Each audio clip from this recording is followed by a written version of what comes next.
Hi ನಮಸ್ತೆ, ನಾನು ರೇಷ್ಮಾ. ಇವತ್ತು ನಾನು ಇನ್ಸ್ಟೆಂಟಾಗಿ ಕಡುಬು ಯಾವ ರೀತಿ ಮಾಡೋದು ಅಂತ ತೋರಿಸ್ಕೊಡ್ತೀನಿ. ನಾವು ಮಂಗಳೂರಲ್ಲಿ ಕಡುಬು ಜಾಸ್ತಿ ಮಾಡ್ತೀವಿ, ಈ ರೀತಿ ಕಡುಬು ಮಾಡೋದು.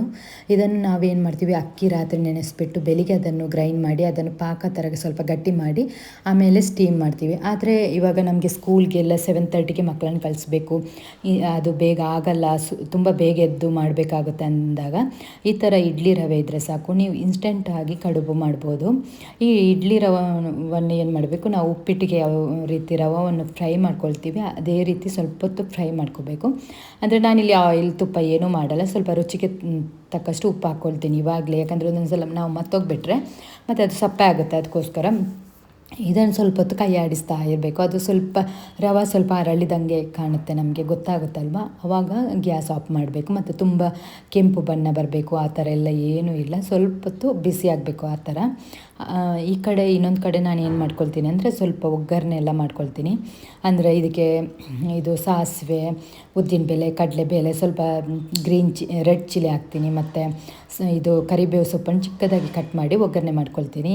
ಯಾಕಂದರೆ ಕರಿಬೇವು ಸೊಪ್ಪೆಲ್ಲ ನಾವು ಎಲೆಯನ್ನೇ ಡೈರೆಕ್ಟ್ ಹಾಕಿದರೆ ಮಕ್ಕಳು ಅದನ್ನು ತಿನ್ನಲ್ಲ, ಸಪ್ರೇಟಾಗಿ ಇಟ್ಬಿಡ್ತಾರೆ. ಈ ಥರ ಕೊಟ್ಟಾಗ ಬಾಡಿಗೆ ಅವರು ಕನ್ಸ್ಯೂಮ್ ಆಗುತ್ತೆ, ಅದಕ್ಕೋಸ್ಕರ ಈ ಥರ ಮಾಡಿಕೊಡ್ತೀನಿ. ಮತ್ತು ಗ್ರೀನ್ ಚಿಲ್ಲಿ ನಾನು ಯೂಸ್ ಮಾಡಲ್ಲ, ಸ್ವಲ್ಪ ಸ್ಪೈಸಿ ಜಾಸ್ತಿ ಇರುತ್ತೆ, ಮಕ್ಕಳಿಗೆ ಆಗಲ್ಲ. ಈ ರೆಡ್ ಚಿಲ್ಲಿ ಅಷ್ಟೊಂದು ಸ್ಪೈಸಿ ಇರಲ್ಲ, ಅದಕ್ಕೋಸ್ಕರ ಇದನ್ನು ಹಾಕಿದ್ದೀನಿ. ನೀವು ಹಾಕಬೇಕು, ಒಗ್ಗರಣೆ ಮಾಡಬೇಕು ಅಂತಲೇ ಇಲ್ಲ, ನಾನು ಹಾಕ್ತೀನಿ. ಮಕ್ಕಳಿಗೆ ಒಂಥರ ಮಧ್ಯದಲ್ಲಿ ಬಾಯಿಗೆ ಸಿಕ್ಕಿದಾಗ ತುಂಬ ಇಷ್ಟಪಟ್ಟು ತಿಂತಾರೆ, ಅದಕ್ಕೋಸ್ಕರ. ಮತ್ತು ಇದೊಂಥರ ಕಡುಬು ಡಿಫ್ರೆಂಟ್ ಆಗಿರುತ್ತೆ, ಮಕ್ಕಳಿಗೆ ಇಷ್ಟ ಆಗುತ್ತೆ. ಡೈಲಿ ನಾವು ರೈಸ್ ಐಟಮ್ ಎಲ್ಲ ಕೊಟ್ಟರೆ ಬೋರ್ ಆಗುತ್ತಲ್ವ.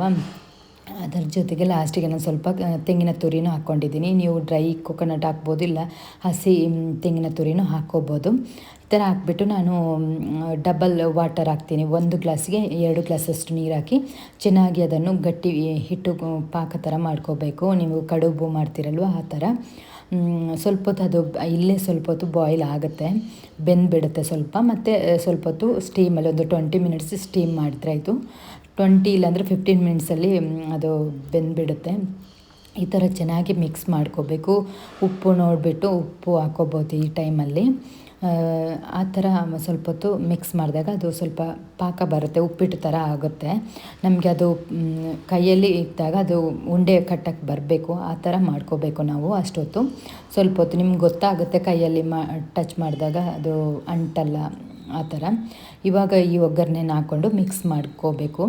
ಇದು ಆಪ್ಷನ್, ನೀವು ಮಾಡಿಲ್ಲ ಅಂದರೂ ಆಗುತ್ತೆ. ನಾನು ಮತ್ತೆ ಬೇಕಾದರೆ ಚಟ್ನಿ ಜೊತೆನೂ ಕೊಡ್ಬೋದು ನೀವು ಮಕ್ಕಳಿಗೆ, ಚೆನ್ನಾಗಿರುತ್ತೆ. ಒಂದು ಡಿಫ್ರೆಂಟಾಗಿ ತಿಂಡಿ ಆಗುತ್ತೆ ಮಕ್ಕಳಿಗೆ. Daily rice item, dosa chapati ಎಲ್ಲ ಬೇಜಾರಾಗಿದ್ದಾಗ ಇದನ್ನು ಮಾಡಿಕೊಡ್ಬೋದು.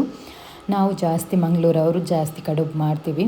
ನಾನು ಈ ರೀತಿ ಇವಾಗ ಉಂಡೆ ಮಾಡ್ಕೊಳ್ತೀನಿ. ಬಿಸಿರುವಾಗಲೇ ಮಾಡಿಕೊಂಡ್ರೆ ಒಳ್ಳೇದು. ಈ ಥರ ರೌಂಡಾಗಿ ಮಾಡಿಕೊಂಡ್ರೆ ಆಯಿತು. ಚಿಕ್ಕದಾಗಿ ಮಾಡ್ಕೋಬೋದು, ಇಲ್ಲಾಂದರೆ ದೊಡ್ಡ ದೊಡ್ಡ ಕಡುಬು ಮಾಡ್ಕೋಬೋದು. ಮಾಡಿಬಿಟ್ಟು ನಾವು ಸ್ಟೀಮ್ ಪಾತ್ರದಲ್ಲಿ ಇಡಬೇಕು. ಎಲ್ಲದನ್ನು ಆ ಥರ ಮಾಡಿಕೊಂಡ್ರೆ ಆಯಿತು. ಈ ಥರ ನಾನೊಂದು ಪ್ಲೇಟಲ್ಲಿ ರೌಂಡ್ ಶೇಪ್ ಮಾಡ್ಕೊಳ್ತೀನಿ, ಆವಾಗ ಚೆನ್ನಾಗಿ ರೌಂಡ್ ಬರುತ್ತೆ. ಅದಕ್ಕೋಸ್ಕರ ಒಂದು 15 to 20 ಮಿನಿಟ್ಸ್ ಸ್ಟೀಮ್ ಮಾಡಿ ಕಡುಬು ರೆಡಿ ಆಗುತ್ತೆ. ಮತ್ತು ಮಕ್ಕಳಿಗೆ ತುಂಬ ಇಷ್ಟ ಆಗುತ್ತೆ ಇದು. ಇದರ ಜೊತೆಗೆ ನಾನೇನು ಮಾಡಿದೆ, ಸೌತೆಕಾಯಿ ಮತ್ತು ಹೆಸರು ಕಾಳಿದ್ದು ಸಾಂಬಾರಿತ್ತು, ಅದನ್ನು ಕೊಟ್ಟಿದ್ದೀನಿ. ನೀವು ಚಟ್ನಿ, ರೆಡ್ ಚಿಲ್ಲಿ ಚಟ್ನಿ, ಇಲ್ಲಾಂದರೆ ಕೆಂಪು ಚಟ್ನಿ, ಇಲ್ಲಾಂದರೆ ಗ್ರೀನ್ ಚಿಲ್ಲಿ ಚಟ್ನಿನೂ ಕೊಡ್ಬೋದು. ನೋಡಿ ಇವಾಗ ಕಡುಬು ರೆಡಿ ಆಯಿತು. ಇವಾಗ ಟಿಫಿನ್ ಬಾಕ್ಸ್ ರೆಡಿ ಮಾಡ್ಕೊಳ್ಳುವ. ಇಲ್ಲಿ ನಾನು ಕಡುಬು ಹಾಕ್ಕೊಳ್ತಾ ಇದ್ದೀನಿ ಒಂದು ಮಧ್ಯಾಹ್ನದ ಲಂಚಿಗೆ. ಮತ್ತು ಆ್ಯಪಲ್ ಸ್ವಲ್ಪ ಸ್ನ್ಯಾಕ್ಸಿಗೆ ಹಾಕ್ತೀನಿ. ಸ್ವಲ್ಪ ಹೆಲ್ದಿಯಾಗಿ ಕೊಡಬೇಕಂತ ಸ್ಕೂಲಲ್ಲಿ ಹೇಳಿರ್ತಾರೆ, ಅದಕ್ಕೋಸ್ಕರ ಇದು ಬಿಸ್ಕೆಟ್ ಆ ಥರ ಏನೂ ಕೊಡಲ್ಲ. ಮತ್ತು ಒಂದು ರಳಿ ಸಾಂಬಾರು ಹಾಕ್ತೀನಿ. ಇಲ್ಲಾಂದರೆ ಒಂದೊಂದು ಸಲ ಸಾಂಬಾರು ಏನೂ ಇಲ್ಲ ಅಂದರೆ ನಾನು ಡ್ರೈ ಫ್ರೂಟ್ಸ್ ಆ ಥರ ಹಾಕ್ಕೊಡ್ತೀನಿ ಒಂದು ಬಾಕ್ಸಲ್ಲಿ. ಈಗ ರೈಸ್ ಬಾತ್ ಇದ್ದರೆ ಅದಕ್ಕೆ ಸಾಂಬಾರೆಲ್ಲ ಬೇಕಾಗಲ್ಲ, ಆ ಥರ ಅವರಿಗೆ ಒಂಥರ ಡಿಫ್ರೆಂಟಾಗಿ ಇಷ್ಟ ಆಗುತ್ತೆ. ಅದಕ್ಕೋಸ್ಕರ ಈ ಥರ ಟ್ರೈ ಮಾಡಿ. ಇನ್ಸ್ಟೆಂಟಾಗಿ ರವದಲ್ಲೇ ನೀವು ಕಡುಬು ಮಾಡ್ಬೋದು, ಮಕ್ಕಳಿಗೆ ತುಂಬ ಇಷ್ಟ ಆಗುತ್ತೆ. ಬೇಕಾದರೆ ಅದಕ್ಕೆ ಸ್ವೀಟ್ ಬೇಕಂದರೆ ಇದು ಬೆಲ್ಲನೂ ಹಾಕ್ಕೊಂಡು ಕೊಡ್ಬೋದು. ಇಷ್ಟೇ. Thank you.